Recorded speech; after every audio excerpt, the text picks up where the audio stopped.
Confronting these issues does not mean that you have to give up on compassion.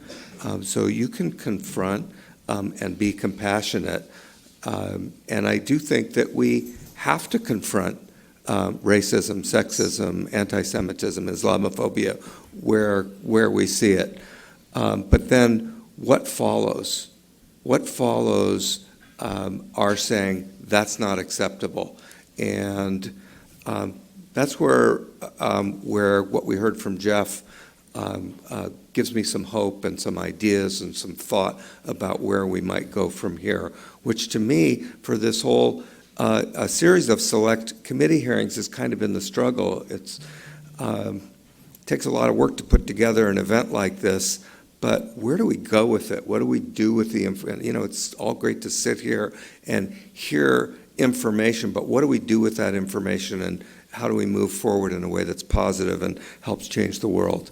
Thank you for the question.